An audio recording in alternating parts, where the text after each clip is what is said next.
Vralia didn't know the man in the corner booth was the Alpha King. She didn't know his ancestors had slaughtered her bloodline 2 centuries ago, burning an entire race to ash and erasing them from history. She didn't know that the strangeness in her blood, the one she'd glimpsed once and buried so deep she'd almost convinced herself it wasn't real, was the very thing his kingdom had tried to destroy. And she certainly didn't know that when she cut her hand on broken glass tonight, everything she believed about herself would shatter along with it. All she knew was exhaustion. 20 years old, wolfless in a world that worshipped the shift, and indentured to a man who counted her breaths like coins. The hollow lantern wasn't much. Warped timber walls, ale-stained floors, the lingering smell of smoke and regret. But it was the only life Vralia had ever known. And tonight, like every night, she just wanted it to end. She was stacking the last of the chairs when she felt it. Someone was watching her. Vralia's hands froze on the chair legs. The tavern was empty. She'd checked twice, bolted the door herself, heard the iron latch click into place. Yet the shadows in the far corner seemed thicker now, darker, as if something breathed within them. Then he moved. Not much. Just a shift of weight, a tilt of his head. But it was enough to catch the dying firelight, and Vralia's stomach dropped. A man sat in the booth she'd wiped down an hour ago. Tall, broad-shouldered, dressed in dark leathers that looked too fine for this part of the city. His hair was black as ink, pushed back from a face that belonged on ancient carvings. Sharp cheekbones, a jaw that could cut glass, and eyes. His eyes stopped her cold. Pale gold, almost luminous, watching her with an intensity that made her skin prickle. "We're closed." Vralia kept her voice flat, her hand drifting toward the cudgel beneath the bar. "Doors that way." He didn't move. "I'm not here for a drink." "Then you're definitely in the wrong place." The corner of his mouth twitched. Not quite a smile. "I'm here for you, Vralia." Her blood turned to ice. She hadn't given him her name. Brecken didn't let her speak to customers more than necessary, said her wolfless stench drove away business. "Who are you?" "Someone who's been looking for you for a very long time." He rose from the booth, and Vralia realized just how large he was. Not just tall, massive, the kind of build that came from years of combat, of running as something far more dangerous than human. Power rolled off him in waves, pressing against her chest like a physical weight. Every instinct screamed at her to run. The back door was 12 steps away. She could make it if she... "I'm not going to hurt you." His voice softened, and weariness bled through. Bone-deep exhaustion wrapped in iron control. "I just need to talk. Please." That single word, please, spoken like he'd forgotten how to ask for anything. Vralia's grip tightened on the cudgel, but she didn't move. "Talk fast." The stranger studied her for a long moment, those golden eyes cataloging every detail of her face. Then he reached into his coat and withdrew something small, a folded piece of parchment yellowed with age. He set it on the bar between them. "Do you know what this is?" Vralia didn't touch it. "Should I?" "It's a registry, from the Ashbourne Purge, 200 years ago." He watched her face carefully. A list of bloodlines marked for extermination. The words hung in the air like smoke. Vralia had heard whispers of the Purge. Everyone had. A dark chapter in the kingdom's history, when the old king had ordered the systematic execution of an entire race. The Lunaris, they'd been called. Moon-touched, silver-blooded, monsters, according to the histories. "What does that have to do with me?" "Your mother's name is on this list." He tapped the parchment. Descended from a line they thought they'd ended, but they missed one. A pregnant woman who fled into the northern wilds and was never found. Vralia's throat constricted. "My mother died when I was 3. I don't remember her." "I know, but I think she passed something to you." Something you've been hiding your entire life. Don't react. Don't give him anything. I'm Wolfless. Vralia forced a bitter laugh. That's my big secret. No shift, no pack, no worth. Brecken reminds me daily. Wolfless. The stranger repeated the word like he was tasting it. Is that what you believe? That you're simply broken? I believe what I am. A defect. Nothing more. He stepped closer, and Vralia's heart hammered against her ribs. This close, she could smell him. Pine and wood smoke and something wilder underneath, something that made the hollow place inside her chest ache with recognition. You've never shifted, he said quietly. But you've felt things, haven't you? Pulled toward the full moon, hearing whispers you can't explain, and your blood. Vralia stopped breathing. When you bleed, it's not red. Is it? How does he know? How could he possibly? I've cut myself before. Her voice came out strangled. It's red. Normal. Small cuts, yes. Surface wounds.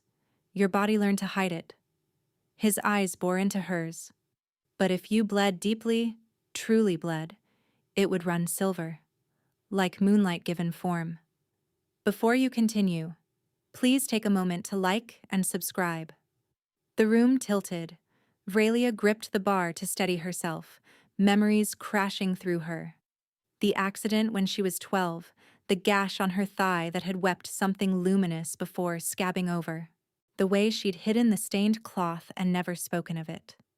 The terror that someone would see. What are you? She whispered. What do you want from me? The stranger straightened to his full height, and when he spoke, his voice carried the weight of thrones. My name is Raven Velmora. I am the Alpha King of the Eastern Territories. He let that settle before continuing. And I need your help to undo a genocide my bloodline committed, starting with finding my brother, who discovered the truth and vanished because of it. Vralia stared at him, the Alpha King, standing in Brecken's filthy tavern, asking a wolfless barmaid for help. You're insane. Possibly. Grief flickered across his face, or perhaps desperate hope. But my brother Cassian found evidence that survivors still exist. Lunaris descendants, hidden in plain sight. He was building a case to expose what our ancestors did, to make reparations. And 3 weeks ago, he disappeared. He pulled another item from his coat. A ring, silver metal etched with symbols that seemed to shimmer in the low light. This was delivered to me the night he vanished. It's his signet ring, the one he never removed. Raven's jaw tightened. There was blood on it, silver blood, which means whoever took him knows exactly what he discovered. Vralia's gaze fixed on the ring. Even from a distance she felt a pull stir inside her, faint but undeniable, like a thread tugging at her ribs. Why come to me? Because you're what they tried to erase. Raven's voice dropped low. And because the Lunaris had abilities beyond shifting, they could sense lies, see guilt through touch. Some records suggest the most powerful could even return what they saw. Force the guilty to relive their own sins. They could touch objects and see their histories, read the memories trapped inside. Her stomach lurched.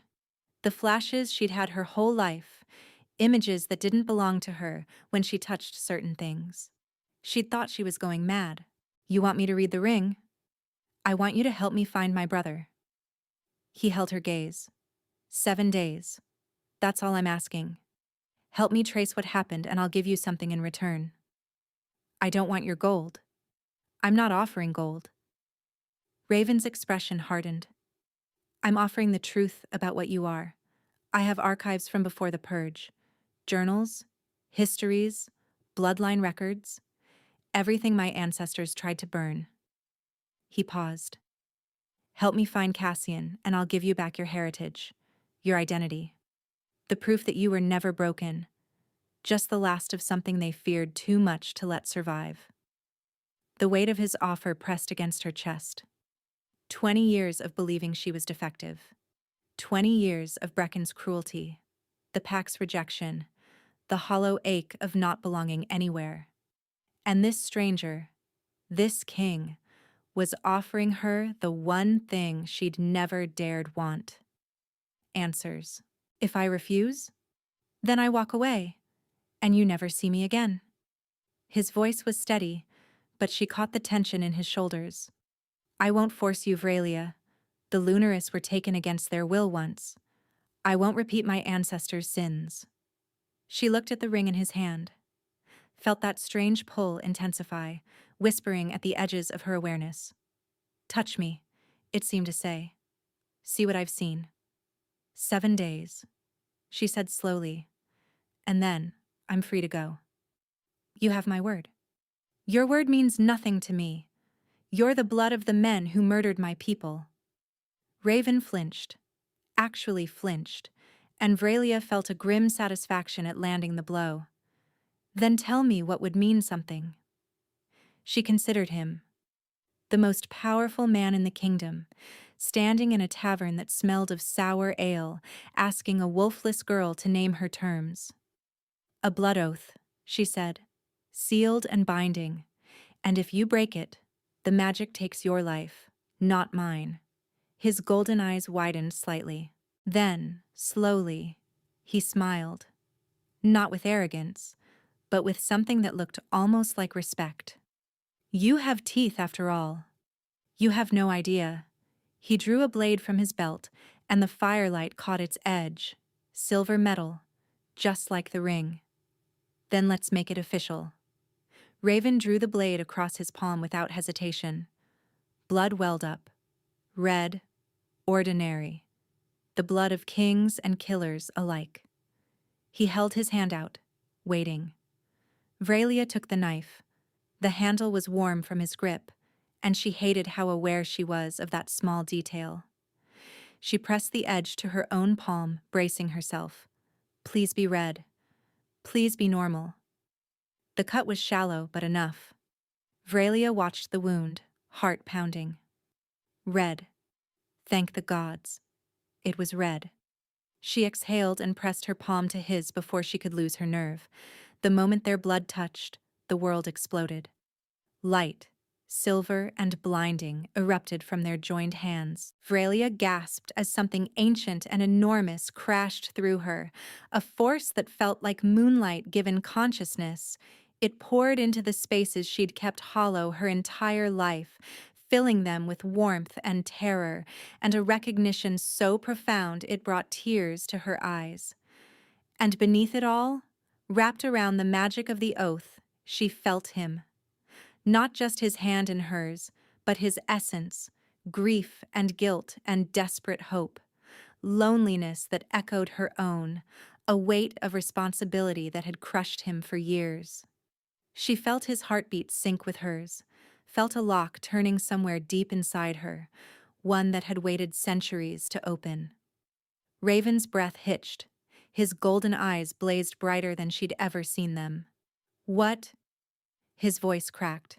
What was that? Vralia yanked her hand back. The connection severed, leaving her cold and shaking. The oath is sealed. She barely recognized her own voice. That's all that matters. But they both knew it wasn't.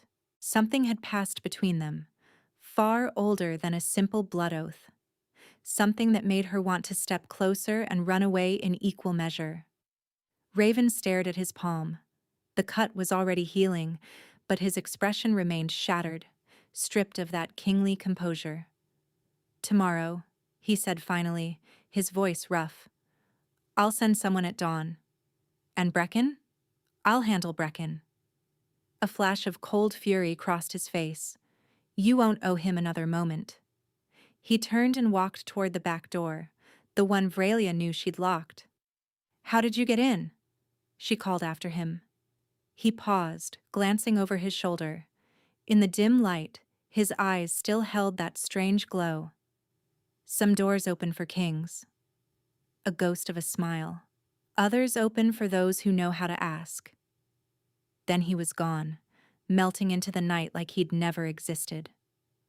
Vralia stood alone in the empty tavern, her palm tingling where his blood had mixed with hers. She pressed her hand to her chest, feeling her heart race. What have I done? Dawn arrived wrapped in mist. Vralia hadn't slept. She'd spent the night packing her meager belongings: 2 threadbare dresses, her mother's bone comb, a faded ribbon she'd kept since childhood without knowing why, and staring at the ceiling, replaying every moment of their encounter. The knock came precisely as the first light broke. She opened the door to find a woman in riding leathers, dark-skinned and sharp-eyed, with twin braids coiled at her temples like a crown. Vralia. The woman's voice was clipped, professional. I'm Sorith. His Majesty sent me. What about Brecken? Your debt to Brecken has been cleared. Your contract of indenture has been dissolved. Sorith's smile was thin and satisfied. You belong to no one now. The words hit Vralia like a physical blow. A lifetime of servitude erased overnight. She'd dreamed of this moment countless times, imagined how freedom would taste. It tasted like disbelief. She followed Sorith through the waking city in a daze. They passed through the merchant quarter, beyond the noble estates, until the cobblestones gave way to forest paths that seemed to swallow the world behind them. 2 hours of riding brought them to the mountains. The Velmoran stronghold rose from the stone itself, a fortress of black granite and silver veins, its towers reaching toward the clouds like claws. Banners bearing the wolf and moon crest snapped in the wind. Guards patrolled walls that could withstand armies. Home, Sorith said dryly. Try not to gawk.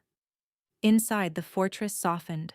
Tapestries depicted hunts and battles, but also festivals, bonding ceremonies, children playing in moonlit gardens. Fires crackled in every hearth. Servants moved with purpose but without fear, nodding to Sorith as they passed. Vralia's room stole her breath. Larger than the entire upper floor of the hollow lantern, with a bed piled in furs, a copper tub already steaming, and windows overlooking a valley so beautiful it hurt to see. The king requests your presence at midday, Sorith said from the doorway. Rest until then. Eat something. You look half-starved. Then she was gone, and Vralia was alone with more luxury than she'd experienced in her entire life. She sank onto the bed, running her fingers over the soft furs. This isn't real. None of this is real. But the warmth was real. The silence, free of Brecken's shouts, the tavern's endless noise, was real. And the pull she felt toward a golden-eyed king, the one she couldn't explain or escape, that was real too. Raven was waiting in a chamber filled with relics. The room felt sacred. Stone walls lined with shelves holding objects wrapped in cloth, tagged with dates and names. A table dominated the center, covered in items arranged with careful precision. And standing beside it, bathed in light from narrow windows, the Alpha King looked less like royalty and more like a man who hadn't slept in weeks. Thank you for coming. Vralia approached slowly. You didn't give me much choice. I gave you every choice. His voice was quiet. You're here because you decided to be. She couldn't argue with that, so instead she looked at the table. The ring was there, Cassian's signet, along with other items. A torn piece of cloth stained with something dark. A journal with a cracked leather cover. A dagger with an obsidian handle. A lock of hair tied with silver thread. Each object seemed to pulse with hidden energy, calling to that strange place inside her she'd spent years trying to ignore. Where do I start? Wherever feels right. Raven moved to stand beside her, close enough that she felt his warmth. I'll be here if you need me. Vralia reached for the ring first. The moment her fingers closed around the cool metal, the world dissolved. Forest, running, branches tearing at his face as he flees. Behind him, howls. Not wolves hunting prey, but wolves hunting one of their own. He clutches papers to his chest, evidence that will damn his own bloodline. A voice echoes through the trees. The king's brother thinks he can expose us? Let him bleed silver too. Vralia gasped, dropping the ring. Her knees buckled, and strong hands caught her. Raven, his grip firm but gentle. What did you see? He was running, being hunted. She struggled to catch her breath. They knew what he'd found. They said he could bleed silver too. Raven's face went pale. Cassian isn't Lunaris. No. But whoever took him, they wanted to make it look like he was. To discredit him. She pressed a hand to her temple. There were papers. Evidence. He was trying to protect them. The journal was next. Vralia picked it up, and the vision came faster this time. A study, warm with firelight. Cassian. She recognized him now, younger than Raven but with the same strong jaw, writing furiously. The purge wasn't about monsters. It was about power. The Lunaris could sense truth from lies. They could see guilt in a touch. Our ancestors didn't fear their claws. They feared being seen. He pauses, looks up as footsteps approach. His expression shifts from focus to terror. Merrick, what are you? The vision shattered. Vralia came back to herself gasping, sweat beading on her forehead. Merrick, do you know that name? Raven had gone completely still. Merrick Thornwood, my father's former chancellor. He retired to the eastern provinces 2 years ago. He's not retired. He's the one who took Cassian. Danger flickered in Raven's eyes. You're certain? Your brother wrote it in this journal. The Lunaris weren't monsters, Raven. They could sense lies, see guilt through touch. That's why your ancestors exterminated them. She met his gaze. They were afraid of being known. The weight of that truth settled between them. Merrick was my father's most trusted advisor, Raven said slowly. He was there for every decision, every treaty, and every judgment. If the Lunaris could sense deception. Then he had 2 centuries of lies to protect. Vralia reached for the dagger next, but Raven caught her wrist. You're shaking. You need to rest. I can keep going. You can barely stand. His thumb brushed across her pulse point and she felt that connection flare again, warm and electric and terrifying. The visions take something from you. I won't drain you dry on the first day. Your brother is out there. Every hour matters. And you matter too. The words came out rough, almost angry. You're not a tool to be used until you break. He stopped himself, jaw tightening. I'm what? Vralia asked softly. Raven released her wrist carefully, as if letting go cost him something. You're the first hope I've had in 3 weeks. His voice was barely above a whisper. I won't repay that by destroying you. He guided her to a chair, brought water, waited while she drank. His hands were steady, his attention absolute. And despite every warning screaming in her head, Vralia felt something inside her soften. She'd spent her whole life being used, overlooked, and discarded. No one had ever worried about breaking her before. Tomorrow, she said finally.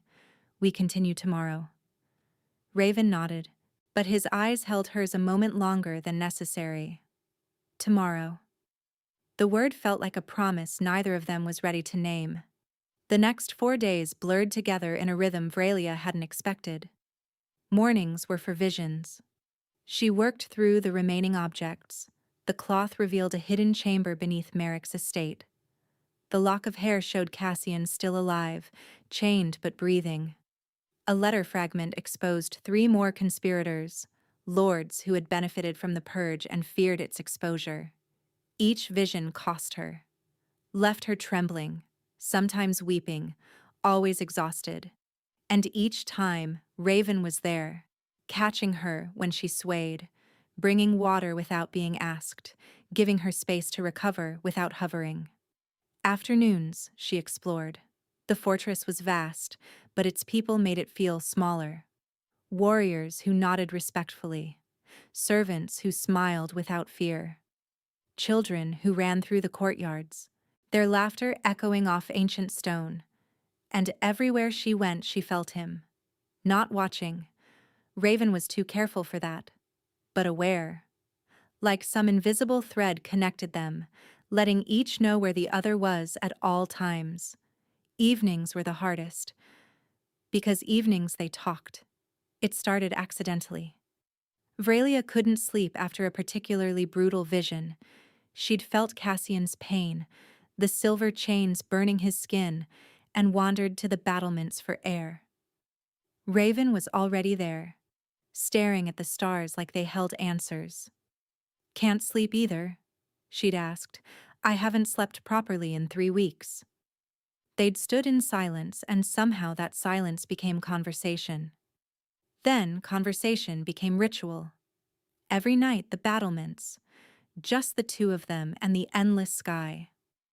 He told her about Cassian, the brother who laughed too loud and believed too fiercely in justice, who had started investigating the purge not to condemn their family, but to understand it.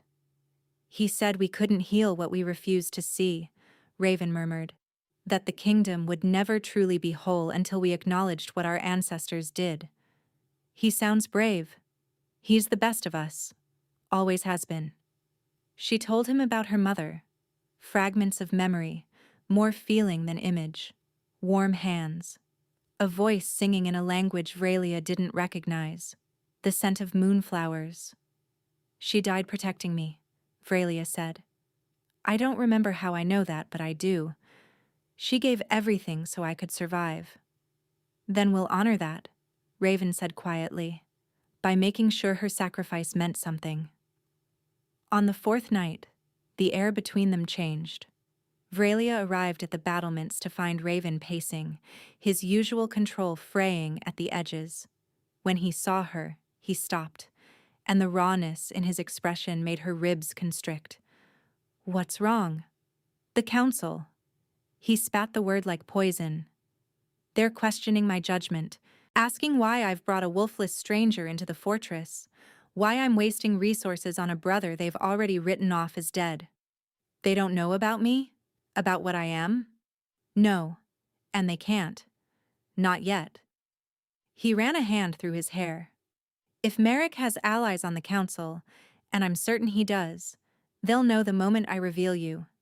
They'll come for you before we can reach Cassian." Vralia moved closer. "Then we move faster." "It's not that simple. The visions drain you. I've watched you collapse 3 times this week. If I push you harder, that's my choice to make. And if you die," the words tore out of him, "if I break you trying to save him, then at least I'll have died for something real." She held his gaze. "Do you know how long I've waited to matter? To be more than Brecken's property? More than the wolfless embarrassment everyone pretends not to see? You've always mattered." "No, I've always survived." "There's a difference?" She stepped closer still, close enough to see the gold striations in his eyes, the exhaustion carved into his features. "You gave me a chance to mean something. Don't take that away because you're scared of losing me." Raven went still. "Vralia, I know what you feel." The words escaped before she could stop them. "The bond, or whatever it is between us. I feel it too. Every moment of every day. And I know you've been holding back, giving me space, trying to do the honorable thing. You deserve... What I deserve is the right to choose." She lifted her chin. "So stop deciding for me." His composure cracked completely. The careful distance, the measured restraint, all of it shattered. "I've been trying so hard not to want you." His voice was ragged. "Every night I stand here telling myself you'll leave after 7 days, that you'll take your answers and your freedom and disappear, that I have no right to ask for more. What if I want to give more?" He made a sound that was almost pain. "You don't know what you're offering? Then show me." The moment stretched, trembling with possibility. Vralia saw the war in his eyes, duty against desire, Caution against need. Saw him lose. She didn't let him come to her. Instead, she closed the distance herself, rising on her toes and pressing her lips to his. Raven froze for 1 heartbeat, 2. Then his arms wrapped around her like he'd been drowning and she was air. He kissed her back with a desperation that stole her breath. Not gentle, not careful, but hungry and aching and real. His hands cupped her face, her waist, pulled her closer until no space remained between them. When they finally broke apart, both gasping, Vralia pressed her forehead to his chest and felt his heart slamming against his ribs. "That wasn't supposed to happen," he breathed. "I don't care." His laugh was shaky. "Neither do I. That's the problem." She looked up at him, and what she saw made her brave. "Ask me to stay. After the 7 days. Ask me." "I can't. Not yet. Not when you don't have all the answers you came for." "Then give me the answers." She gripped his shirt. "And ask me after." Raven kissed her forehead, soft and reverent. "I will. I swear it." He walked her to her chamber, their fingers intertwined. At her door he kissed her again. Slower this time, deeper, a promise wrapped in heat. His body pressed her against the wood, and she felt every inch of his restraint trembling. "Good night, Vralia," he murmured against her lips. "Good night, Raven." He left before either of them could change their minds. Vralia leaned against the closed door, touching her swollen lips, and wondered when she'd stopped wanting to run. The morning after their kiss changed everything. Vralia was reading the final object, a signet ring belonging to one of the conspirators, when the vision hit her like a hammer. Merrick's study, maps spread across a desk. A woman's voice, cold and familiar. "The king's little pet is more dangerous than we thought. The silver blood. She could expose everything." Merrick's laugh. "Then we end her. Tonight. Make it look like an accident. A fall from the battlements, perhaps. Fitting, given how much time she spends there." "And if the king interferes? Then he joins his brother? I've waited 2 centuries for the Velmora line to weaken. I won't let some wolfless abomination ruin everything now." Vralia crashed back to reality, screaming. Raven caught her before she hit the floor. "What did you see?" "Vralia, talk to me." "They know." She was shaking so hard her teeth chattered. "Merrick knows what I am. He's coming for me tonight, and he's going to kill you too."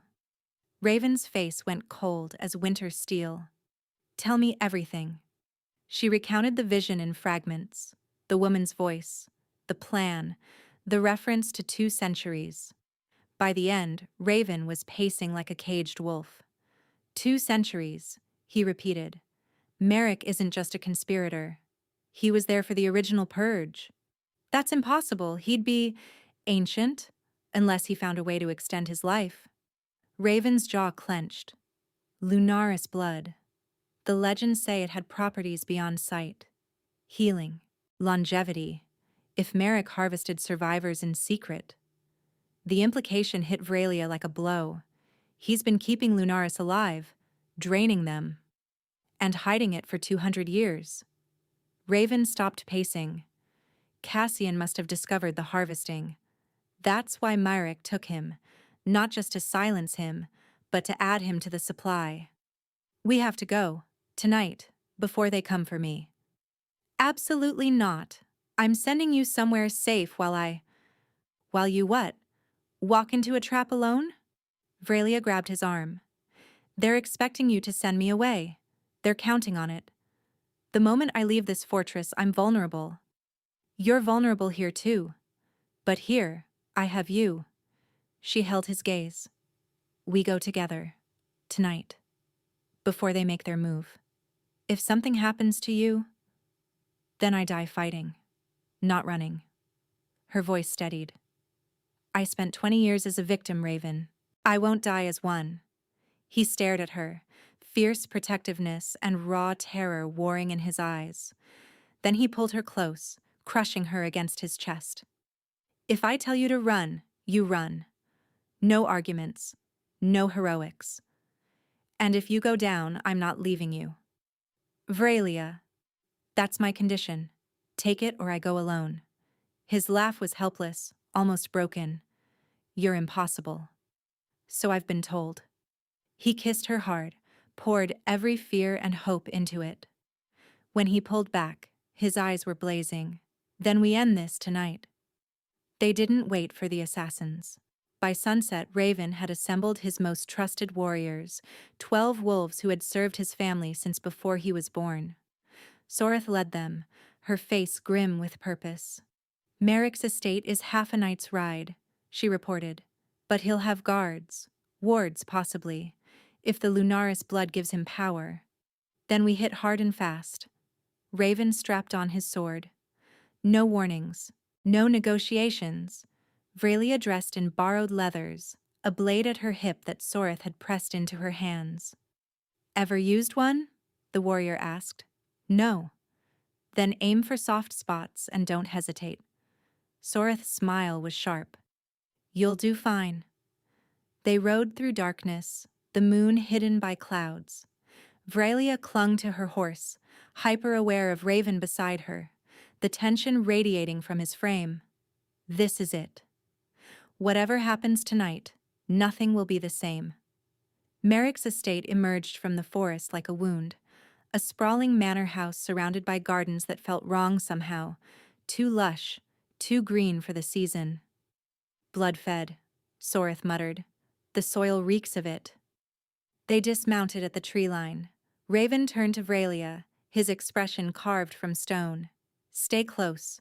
Don't engage unless you have to. I know. He kissed her once, quick and fierce. For luck. Then they moved. The infiltration went smoothly. Too smoothly. They slipped through the servants' entrance, moving through silent corridors toward the chamber Vralia had seen in her visions. The underground level, where Cassian was chained. The door was unlocked. Inside, they found Cassian exactly where the vision showed, hanging from silver chains, his body gaunt, his breathing shallow. But alive. Still alive. Brother. Raven's voice cracked as he rushed forward. Ray, it's a trap. The doors slammed shut. Merrick's laugh echoed from the shadows as torches flared to life, revealing 24 guards surrounding them. And at their center, the former chancellor himself, white-haired, elegant, with eyes that gleamed an unnatural silver. The prodigal king, come to save his bleeding heart, brother. Merrick's smile was poison. And you brought the little Lunaris. How thoughtful. Raven drew his sword. It's over, Merrick. The council knows everything. The council knows what I want them to know. They've been my puppets for decades. Merrick's gaze fixed on Vralia. But you, girl, you're the last loose thread. I thought I'd erased your bloodline completely. Finding you alive was inconvenient. Sorry to disappoint. Vralia's voice didn't shake. She was proud of that. You will be. Merrick raised his hand. Kill the king. Take the girl alive. She'll feed the harvest for years. The guards charged. What happened next would stay with Vralia forever. Raven moved like nothing she'd ever seen, a blur of steel and fury cutting through guards like wheat. Soreth and her warriors engaged from all sides, the chamber exploding into chaos. Vralia ran for Cassian. The silver chains burned her hands the moment she touched them, but she didn't let go. She felt power surge through her, that dormant force she'd suppressed her whole life. And suddenly the chains weren't burning anymore. They were responding. You are not our enemy, something whispered. You are our kin. The chains fell away. Cassian collapsed into her arms, barely conscious. The journals. Hidden panel. Fireplace. Vralia looked up just as Merrick broke through the fighting, heading straight for her. You think you can undo 2 centuries of work? His hand closed around her throat, lifting her off the ground. I've drained hundreds of your kind. Your power will sustain me for another decade. Vrelia's hand closed around his wrist, and she pushed. Not a vision this time, an expulsion. Every stolen memory, every harvested soul, every moment of agony the Lunaris had suffered. She forced it all back into him at once. Merrick screamed. His skin cracked, silver light bleeding from the fissures. The stolen life force turned toxic, consuming him from within. He released Vrelia, staggering back, but there was nowhere to run. Raven's sword took his head a moment later. Silence fell. Vrelia knelt on the stone floor, gasping, her hands glowing faintly silver before fading to normal. Raven was at her side in an instant, pulling her close. Are you hurt? Vrelia, talk to me. I'm okay. She leaned into him. Cassian. Help Cassian! They freed the remaining prisoners, 4 Lunaris survivors, barely alive, but breathing. Cassian was conscious enough to point them toward the hidden panel, where journals documented everything. The harvest, the conspirators, and the 200-year cover-up. Justice would come. But first, they needed to get home. They made it back by nightfall. Cassian was weak, but Raven pushed them hard. The 7th day was fading fast, and the oath still bound them. They arrived battered, exhausted, and alive. The council's reaction to the evidence was explosive. 3 lords arrested. 2 fled before they could be captured. The kingdom would be untangling Merrick's web for years, but that was politics, and politics could wait. On the 7th day, Vrelia found Raven in the library, the archive room he'd promised her, filled with pre-purge records of her people. Your heritage, he said, gesturing to the shelves. Everything that survived. It's yours now. She ran her fingers along the spines, feeling centuries of history beneath her touch, her mother's bloodline, her grandmother's traditions, an entire culture she'd been denied. You kept your promise. I always do. He moved to stand beside her. The 7 days are complete. The oath is fulfilled. Vrelia's heart clenched. So I'm free to go. You've always been free. His voice was steady, but she heard the strain beneath it. I'll give you gold, provisions, letters of introduction. You can go anywhere. Start over completely. Is that what you want? It doesn't matter what I want. It matters to me. She turned to face him. Ask me, Raven. His carefully held restraint gave way. I can't ask you to stay in a kingdom that murdered your people, that tried to erase everything you are. I can't ask you to bind yourself to the blood of your executioners. You're not your ancestors. Their crimes are in my veins. And their redemption can be too. She stepped closer. You spent 3 years trying to save your brother because he believed in justice. You brought me here not to use me, but to free me. You're not what they were. Vrelia, I love you. The words fell out, simple and terrifying and true. I love your guilt and your goodness, your ridiculous honor, the way you catch me when I fall, the way you made me believe I was never broken. Raven's breath caught. Say that again. I love you. And if you ask me to stay, I will. Not for 7 days. Forever. He moved so fast she gasped, lifting her off her feet, spinning her around, kissing her like she was oxygen and he'd been suffocating for years. Stay. He breathed against her lips. Be my queen. Help me rebuild what my ancestors destroyed. Let me spend the rest of my life earning you. Yes.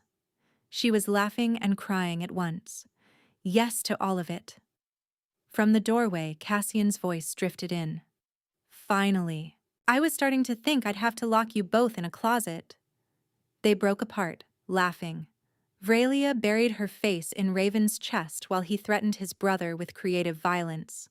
But his arms never let her go. The bonding ceremony took place under the full moon.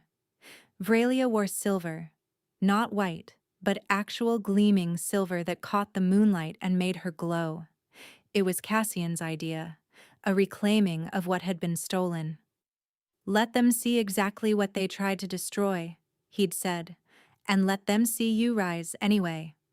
The court watched in stunned silence as their Alpha King bound himself to a Lunaris, the first union of its kind in 2 centuries.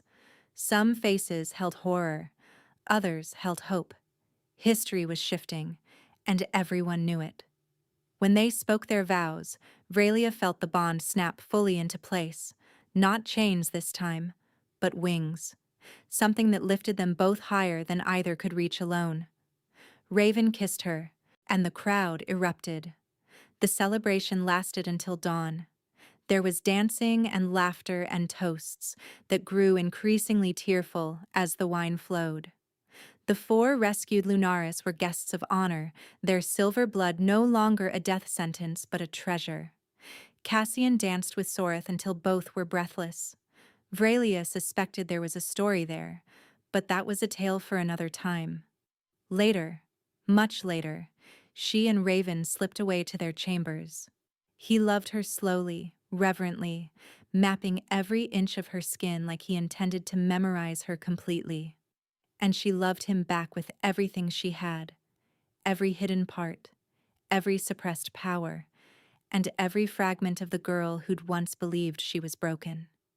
Afterward, wrapped in moonlight and furs, Raven traced lazy patterns on her shoulder. "Tell me something," he murmured. "Something I don't know."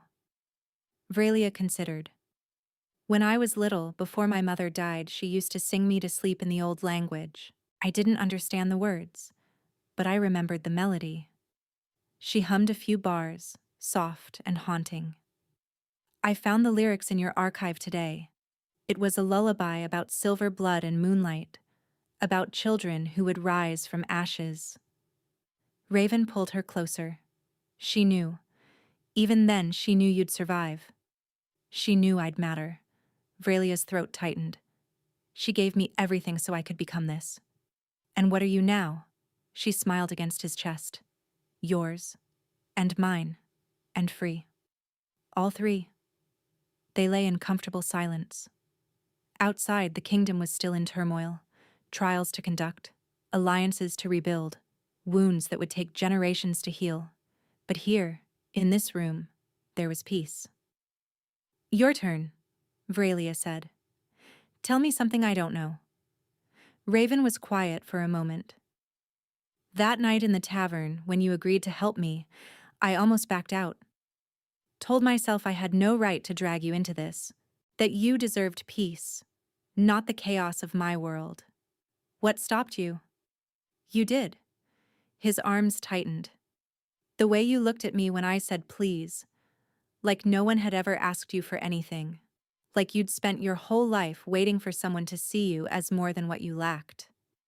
Her eyes stung. "And now?